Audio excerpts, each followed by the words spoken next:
In 1982, after breaking through to stardom on Saturday Night Live by showcasing his prowess as an extremely talented physical comic, which then led to a successful film career, John Belushi was found dead from an overdose of heroin and cocaine at the age of 33.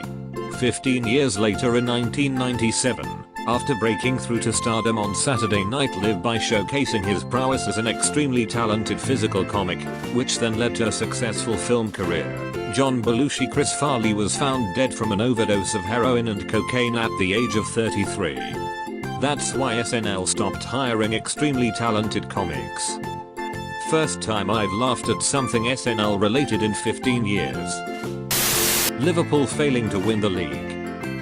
I can't believe you've done this. RF. Out of any subject on here, you choose this. We're gonna win it this year. Cell phones increase in size. 1990s. Cell phones decrease in size. 2000s. Cell phones increase in size. 2010s. Cell phones decrease in size. 2020s. With foldable phones, yes. Edit.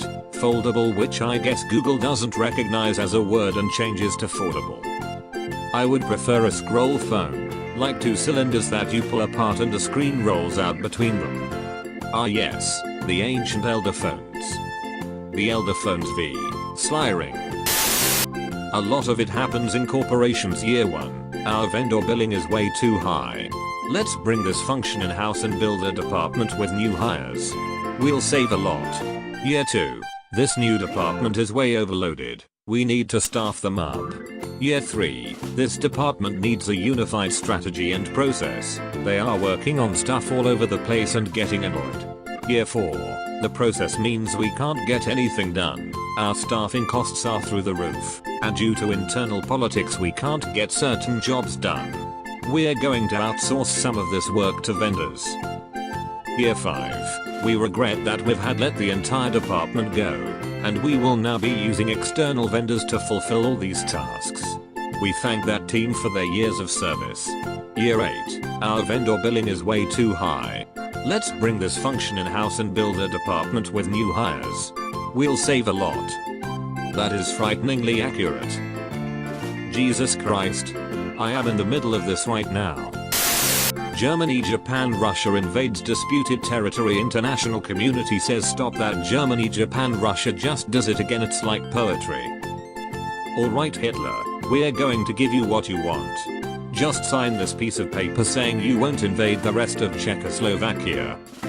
And please behave and don't try to retake lost territory now in Poland. Peace for our time. I never understood why Russia, then Soviet Union, was allowed to keep the parts they stole from Poland. Because they won their portion of the war, and because the West wanted to appease Stalin. So Germany's borders were redrawn. They lost about 1/3 of their country to reform Poland. Silesia, Pomerania, East Prussia, except the Königsberg area which Russia kept as part of Russia, but in the Baltic states, parts of West Prussia etc. Basically Poland's borders were shifted westward, with the Oder River generally being the new border between Germany and Poland. Anything east of that was now Polish. Ethnic Germans were eventually resettled to the Democratic Republic of Germany, Communist East Germany, by the summer of 1946, and Poles from areas in eastern Poland that had been turned over to the Ukrainian SSR and Belarusian SSR were resettled in now western Poland. The whole war was started over Polish autonomy and freedom, and yet in the end the West acquiesced to Stalin's demands and Poland was made a communist state, even though Poland had the most vigorous and largest non-communist resistance force in all of Europe, the Armia Krajowa, Home Army, and openly fought uprisings to try to show the world they wanted to rid themselves of the Germans and wanted to be a free independent nation. That didn't happen. And they fell behind the Iron Curtain. But hey, they got parts of Germany, so I guess sort of semi-retribution? Germany lost territory to form Poland after WWI, and they lost far more after losing WWII. Every time they replace the stalls at my local Venehaina, someone drills a new glory hole. This is the type of response I was hoping for. Sounds like a contractor who also sucks dick for money is running a sweet racket. This guy gets it. know, the contractor does. Freedom slowly being restricted in the name of security. Benjamin Franklin once said, those who would give up essential liberty to purchase a little temporary safety deserve neither liberty nor safety. That's not how I remember the quote from Civilization. Go F yourself, Gandhi. Our words are backed with nuclear weapons also Gandhi. Could just post a long list of invasions of Afghanistan. Generic hubristic power, invades mountainous and fractious environment, gets bogged in an embarrassingly long and expensive conflict and followed by an eventual retreat when enough time has passed to maybe save face. Big maybe on that one. Tale as old as time. In the original Sherlock Holmes stories, first published in 1887, Dr. Watson had recently returned from his time as an army doctor in Afghanistan. In the BBC's modernized version, he's returning from Afghanistan. Except that most of their history people in Afghanistan were ruled by other, larger empires.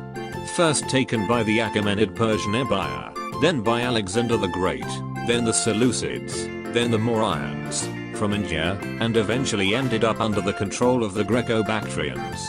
The Kushans, originally from Afghanistan, took control from the Bactrians, but then lost it to the Sassanid Persians, who in turn fell, leaving a power vacuum that would be filled by the Arabs and then the Mongols, who conquered it easily. Kids getting measles BC people won't vaccinate. I assume you're referring to the 1989 to 1991 outbreaks due to low vaccination rates? Because there was no actual vaccine until around the mid-1960s, so any outbreaks before that weren't due to people not vaccinating. Or he could be referring to the current outbreaks due to the current anti-vaccination movement which is serving to undo a lot of the progress we've made to eliminate diseases like measles. I meant that this current outbreak is a repeat of the 1989 to 1991 one. Cause any outbreaks before that were before a vaccine. It company creates simple unique solutions. Solutions become successful. Solutions is upgraded over and over until it's immensely hard to maintain. Full of bugs, full of legacy code, and user experience declines. Then new id company comes in. IBM, Microsoft, Apple, what's next because my iPhone and Mac are full of garbage that 99% of the world doesn't want. Given enough time, every software system seems to collapse from features. Then you replace it with something simpler then add more features until the process repeats itself. Yet that's what he said. But in a simpler unique manner. It looks to me, as a European, that the winds of war are going to blow again over our lands. Society is more and more divided, the economy keeps getting worse and populism is on the rise. My only hope is that the war will be purely economical. But I am afraid of what the future holds. 70 plus years since the last major European war, those fuckers are up to something. There are historians who now consider the world wars to be a single continuous conflict from 1912 to 1945 with a brief hiatus. The same is true of the Napoleonic Wars from 1803 to 1815. The same is true of the Great Northern War from 1700 to 1721. The same is true of the 30 Years' War from 1618 to 1648. We have a pattern. In the first 2 decades of each new century there will begin a conflict which will kick off a series of devastating wars in Europe. There are 2 possibilities: either this conflict has occurred and we are yet to realize it, or in 8 months the pattern will be broken. I-10 Tower. The figures in the billionaire class are very reminiscent of the robber barons of the late 19th early 20th century. In a lot of ways, the Bezoses, Gateses, Musks, Kochers, and Waltons of today are causing the same problems as the Rockefellers, Carnegies, Vanderbilts, and Morgans of the past. Edit. Forgot Mark, I'm sorry. I didn't know it was bad. Don't put me in timeout, Wetty Weiss, Zuckerberg.